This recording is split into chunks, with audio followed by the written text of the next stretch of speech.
Care এবং kindness physically এবং mentally আমাদের খুব এফেক্ট করে। ছোটবেলায় যখন আমরা স্কুলে পড়তাম দেখা যেত যে যে কোনো টিচার আমাদের যদি কেয়ার এবং কাইন্ডনেস এর সাথে পড়াতেন, আমরা কিন্তু উনার পড়াটা খুব দ্রুত কমপ্লিট করে ফেলতাম। এবং বাড়িতে আসার পরে যদি ৪-৫টা সাবজেক্টেরও হোমওয়ার্ক থাকতো, আমরা কিন্তু সেই কেয়ার এবং কাইন্ডনেস দেখানো টিচারের সাবজেক্টটা আগে কমপ্লিট করে ফেলতে পারতাম। এখন বলি একটা ছোট্ট এক্সাম্পল, সেটা হচ্ছে নিউজিল্যান্ডের একদল সায়েন্টিস্ট বহু বছর আগে কিছু র্যাবিটের উপর পরীক্ষা করে যে ফ্যাটি খাবার তাদের উপর কি ধরনের প্রভাব ফেলে। তো তারা দুটা ভাগে ভাগ করে, এ এবং বি। দুটা দলকেই তারা সেম ফ্যাটি ডায়েটটা দেয়, একই খাবার, যাতে তাদের হাই ব্লাড প্রেশার, কোলেস্টেরল এবং ফ্যাট কিরকম বাড়ে সেটা চেক করার জন্য।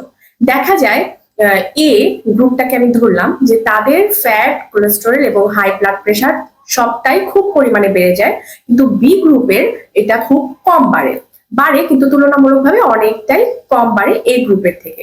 দেখা যায় পর্যালোচনা করে যে ওই বি গ্রুপটাকে যে ডক্টর তাদের খাবার খাওয়াতেন, সেই ডক্টর ওনাদের ওই র্যাবিট গুলোকে কোলে তুলে আদর করে তারপর খুব কেয়ার নিয়ে কাইন্ডনেস এর সাথে তাদেরকে খাবারগুলোকে দিতেন, যেটার কারণে তাদের মেন্টালি এবং ফিজিক্যালি তাদের উপর অনেকটা প্রভাব পড়ে এবং তাদের হ্যাপি হরমোন এবং পজিটিভ যে হরমোনটা থাকে সেটা রিলিজ পায়, যেটার কারণে তারা কিন্তু এই যে কোলেস্টেরল, ব্লাড প্রেশার, ফ্যাট এগুলো কিন্তু খুব কম পরিমাণে পায়। তার মানে হচ্ছে যে কেয়ার এবং কাইন্ডনেস আমাদের ফিজিক্যালি এবং মেন্টালি এতটা আমাদেরকে প্রভাবিত করে যে আমরা কিন্তু দেখেন অসুস্থ কম হই, এবং আমরা কিন্তু আমাদের এই যে মেন্টাল যে ব্যাপারগুলো থাকে সেটা কিন্তু আমাদের কখনো এফেক্ট করে না, আমরা কিন্তু কখনোই ডিপ্রেশনে যাই না, এবং আমরা যে কাজগুলো করি সেটা কিন্তু খুব আনন্দের সাথে করতে পারি। সুতরাং প্রত্যেকটা সম্পর্কে এই মেন্টাল ব্যাপারে অবশ্যই খেয়াল রাখা উচিত যে কেয়ার এবং কাইন্ডনেসটা আসলে আমাদের জন্য কতটা দরকার। বিশেষ করে বাচ্চাদের জন্য এটা খুব বেশি দরকার।